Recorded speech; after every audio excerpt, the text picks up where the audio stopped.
It's time to focus on seniors with Helping Seniors TV. The television show designed to make you aware of senior issues and needs, as well as to acquaint you with the resources available to help you age in place and with dignity.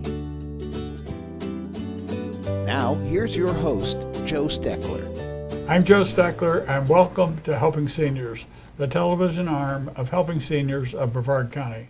Our show is designed to provide you with information on how to develop your own aging and care plans. Our topic today is real estate for seniors.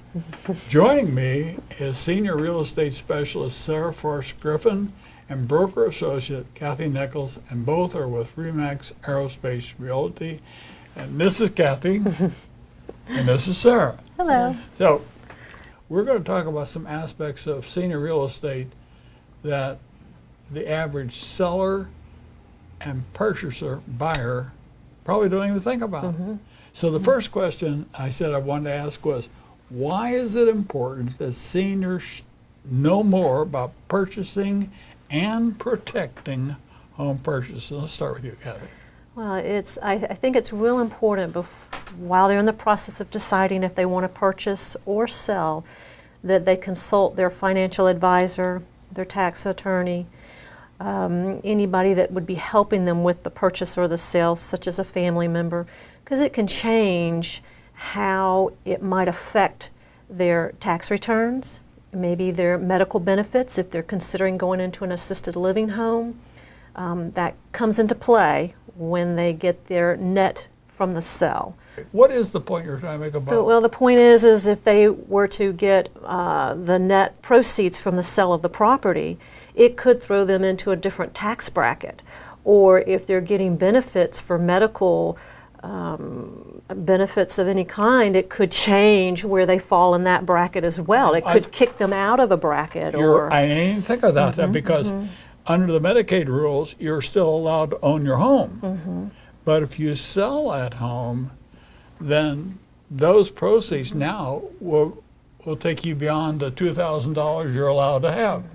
Yes. Right, and that's why it's important that they consult with a elder attorney or their financial planner to make sure that they've looked at all those avenues to make sure they're making the best decision. Yeah, because you can't, if you sell a house, you can't transfer those profits to a family member because of the look-back period.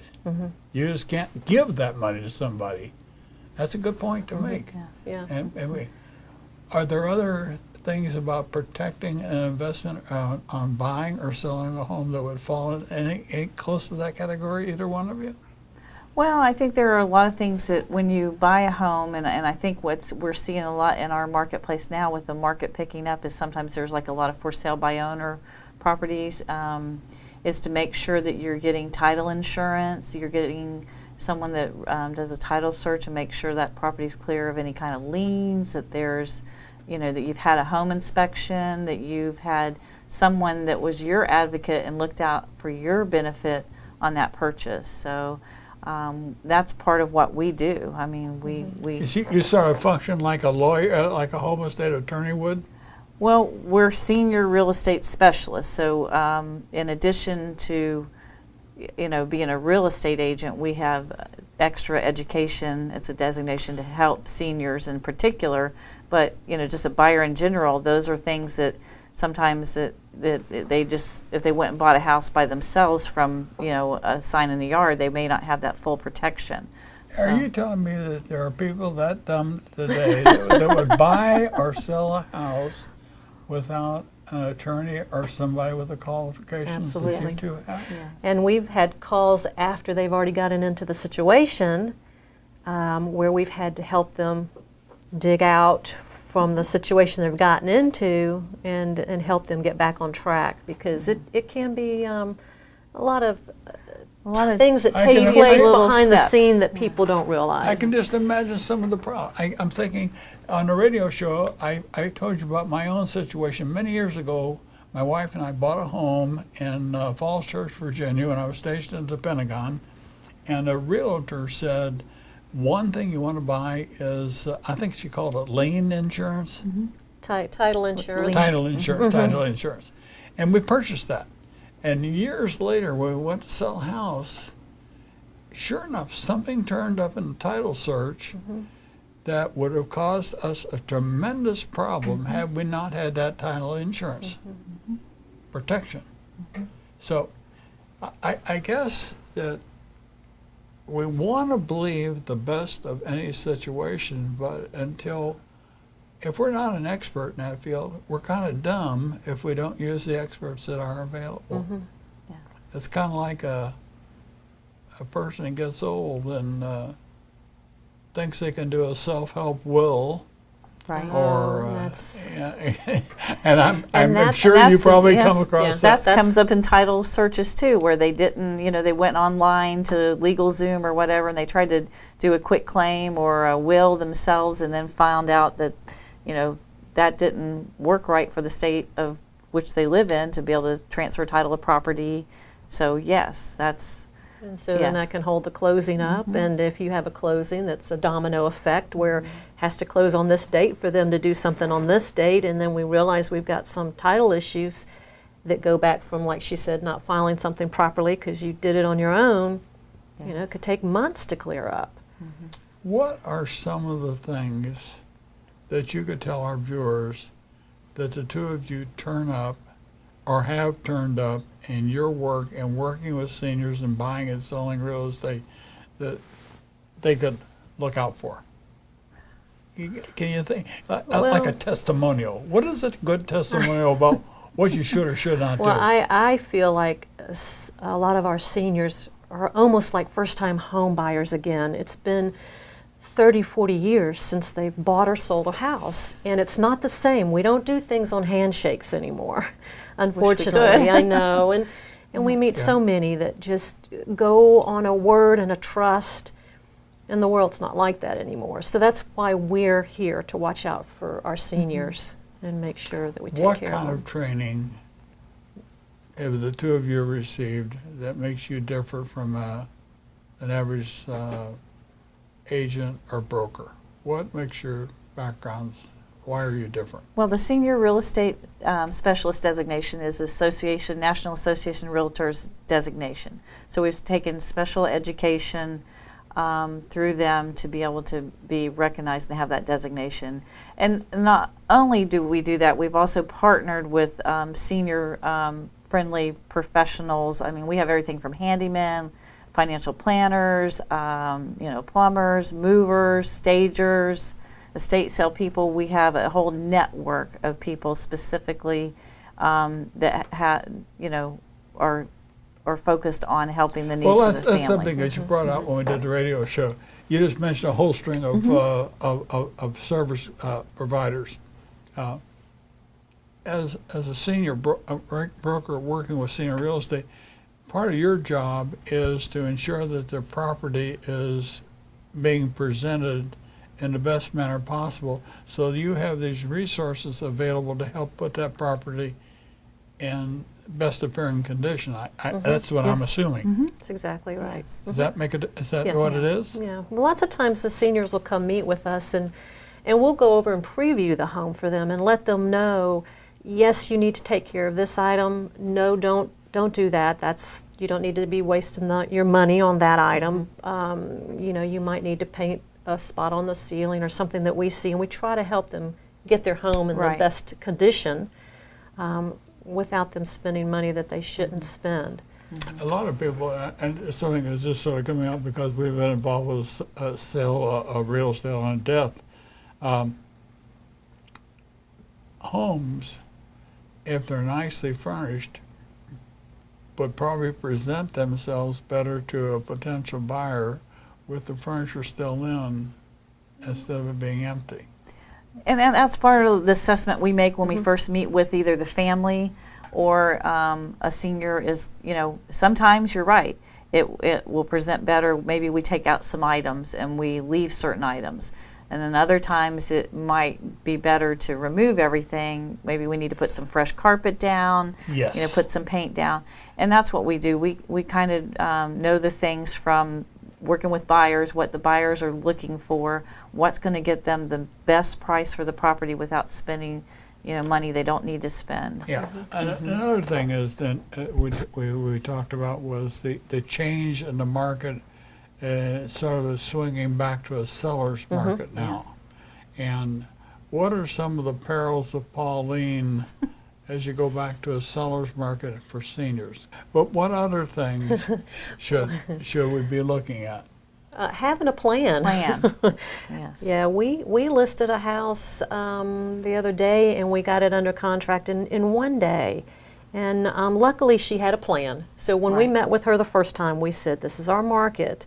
If you price it for your house to sell based on the comparative market analysis that we've done for you, you should have a contract in 2 weeks. Right.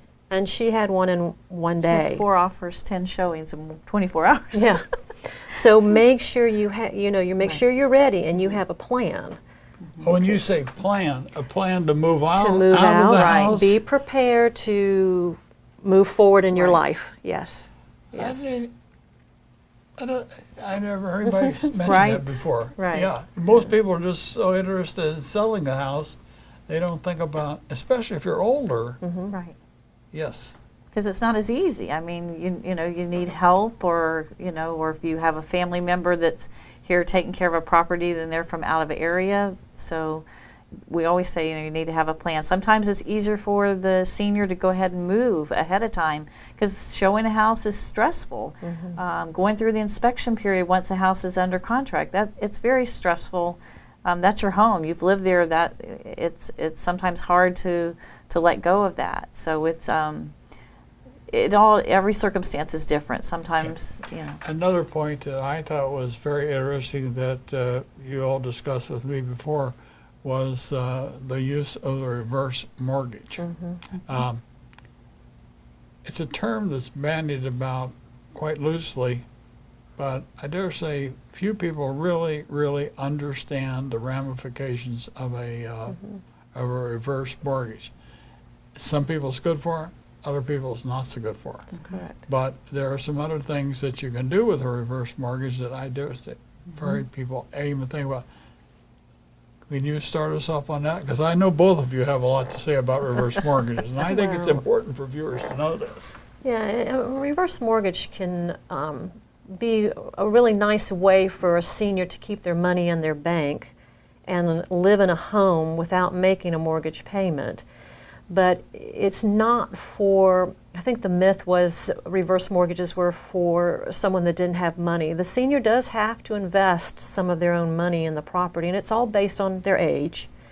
And when we work with people, we have an excellent lender who we usually turn the senior over to get qualified for the reverse mortgage, and they have to go to counseling.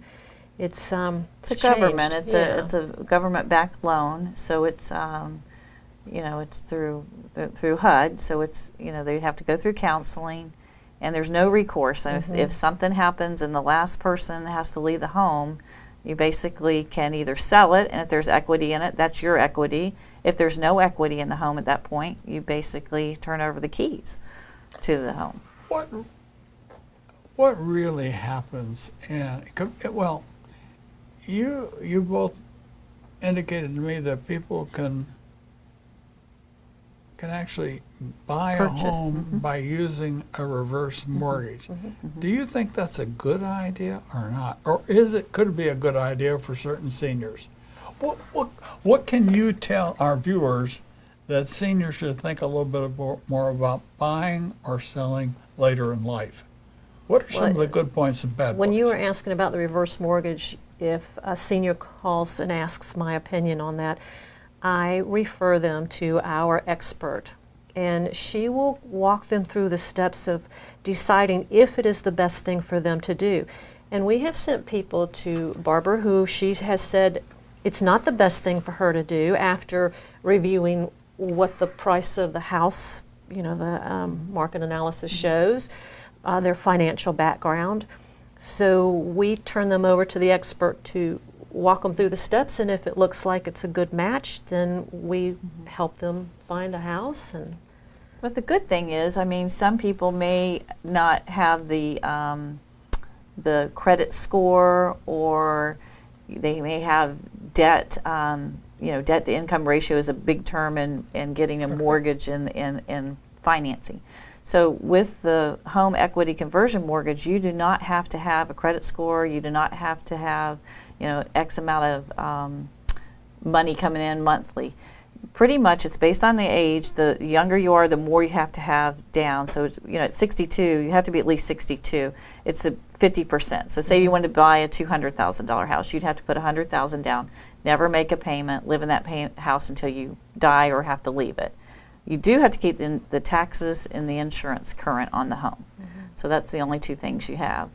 And do you find seniors that actually do that? Yes. So it's like it's everyone's situation. But even if you were renting, so maybe you say over the course of X amount of years, I'm spending, $1,000 in rent. I'm going to spend, what am I going to spend? And it's a situation where you have to look at all the numbers, run the numbers yourself. And I'm just thinking here, and shoot holes in my theory.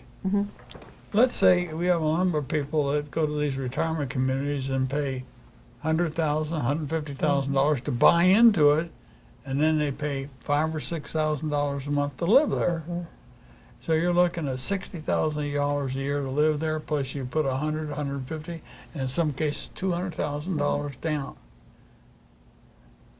Would it be better if they didn't? Well, if they didn't need the assisted living, Right, you're if right. it was just rare. Again, it's I just can't imagine somebody doing that when they have the option. If they had that $100,000, use a reverse mortgage and put $100,000 down and don't pay anything else except stay in taxes. their own house, enjoy living there, no mortgage. They can go out and travel. They can use the money for medical. Oh, wait a minute. Wait a minute. So you're not making a payment, but let's say that you've got some medical expenses that you need to be paying for. So instead of making a house payment, you're able to pay for your prescriptions, or have surgery, or so if you actually if you own a home outright, and so then you want to get a reverse mortgage on that property. That's what I want. Okay, you can do whatever you want with that money. You can take that money and go buy a second home. Maybe you don't want to sell your house up in Maryland, but you want to come down here for the for the winter. You can take that money and buy a house in Florida, and you don't have to worry about getting a mortgage or go through all the qualifying. Let's say somebody owns a house and you value it at $200,000. And they can take a reverse mortgage out on that home. How much would they get out of that? It all depends on the appraised value of the home, their age. There's a whole formula. Let's say they're 65 years old or 70 years old, and the house appraised at $200,000. You probably get close to 50% out of it, And they can use that money to pay their bills if they run short. Because this is something. Or like they get an Sara equity said, line, or like Sara said, they could take that $100,000, come down here to Florida, buy a summer home, pay that $100,000 cash for that summer home, and now they've got two properties with no payments on two properties. So they're living in their home, primary home, no mortgage payment. They just paid cash for this one in Florida, no mortgage payment. If they wanted to do that, or they could stick their money in the bank and let it. Maybe they can. I just read a report from an investment broker that said few people realize that within 10 years, many retirees will simply run out of funds to live. So it would seem that if we're going to be more innovative in the future, that if we use a reverse mortgage wisely, that's exactly right. and we have a good financial planner or a good real estate attorney or somebody that's a senior management specialist in real estate like you all, can help them put together a workable plan that will let them live 4, 5, or 6 or 7 years before they. It's almost like paying yourself instead of paying the bank. Yeah, or instead of foolishly thinking I've got to leave that house in total for the children, Right. and actually live miserably themselves, thinking they're doing smart for their children. I don't happen to be a person that thinks that way. I think my children should be able to try to think about helping themselves. And that doesn't mean that I'm going to go throw what I have away, but I just think we all need to do a better job of thinking. And I think real estate, from the different aspect that you all bring to it, I think more people need to talk to people like you so that they understand some of the better options we have in using what we have paid for wisely. And that's what we're here for.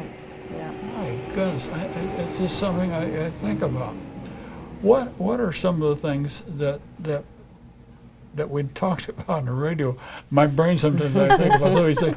But what are some of the other really pertinent aspects that senior brokers like you that work with the market, what can you bring to a potential buyer or seller? Because you work with both. I think it's the patience, the compassion, the understanding that not everybody's on a BlackBerry or on email. So like this morning we went and drove the documents that needed to be signed to our customer and met with him in person and had him sign everything. And he's selling a house too, long distance. So we're facilitating both to try and make it as stress-free, and we're kind of handling both ends on the sale of his house long distance and here, buying one. And it's just the dedication. Are there many broker-seller teams like yours in Brevard County? No, I'm serious. That's a good or bad thing. Are you the only ones? Oh, there are other senior real estate specialists, but I think it's, that can just be letters after your name. It's what you put into it, and like I said, the passion for it. I mean, I've got an 87-year-old father that I'm the caregiver for, so there's I've learned a lot along the way about helping him and then helping others, and so it's. Well, I think, Sara, that's an important part of the equation. In my last job in the Navy, I come in the Navy retirement home, and I took care of 550 people. Their average age was 77. I got to know them very, very well. I learned a lot from those people. I've tried to translate some of what I learned there to what I do now with helping seniors, and I try to make a comparison. How can we build a better box for all to live comfortably in? You've got to have some kind of parameter to make a thing work. And if you think that you can, if you think one size fits all when you get to seniors, it doesn't work that way. It just doesn't.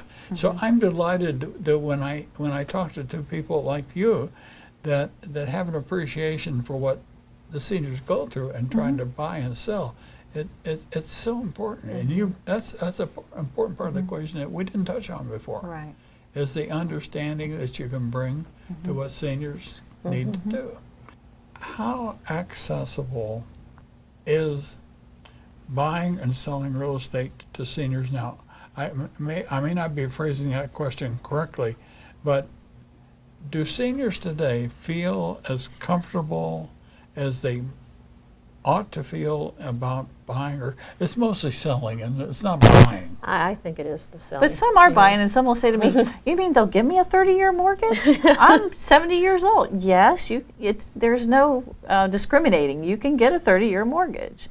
So, I mean, you're working with some people right now that are in their 80s, but even the selling process it's a lot of intricate steps. Buyer getting a mortgage, there's a lot of things that have to happen. We have to go through a home inspection. That takes a lot out of a seller, because you've got someone prodding around. It's like going to the doctor. So you've got someone prodding around in your attic. They're in your electrical box. They're opening all your plumbing, and it's a lot. And we go. I mean, we're hands-on. That's another thing. When I was younger, when we were buying, my wife and I were trying in the service, and we're buying homes. Home inspections, I'm sensing that home inspections today are much more rigid than they were then because of all the insurance costs. You're right. And we talk about, what is it, Wind mitigation. Wind mitigation. wind litigation? Mitigation. What is that? Well, that's where you get discounts on your insurance for certain aspects of the house, particularly about how the roof is attached to the house. Do you have Okay. hurricane shutters? So you have to have the professional that comes in and answers these questions for your insurance company and has a form and takes pictures. And like Sara said, it can be very unnerving for a senior who has somebody climbing through their house, turning on their water, leaving it running for 15 minutes, run the AC down to 62 and let it run for 20 minutes. I mean, it's... The lights are all on. Think of the And they're dollars can I going turn to the, can I turn the lights off? Why are they turn the stove on? So, Yes. and she's right. We're It's your home, 24/7. We're Yeah. full time. We go to our inspections. Yeah, but that's one thing we skipped over, and that was inspections, the steps that you all make sure that the buyer sells, and it's just not a rote type thing anymore. It's very specific. Oh, yes. And if you don't walk through all those steps and the wickets, you could just open yourself for all kinds of lawsuits going on. And that's one of the things you help prevent. Right.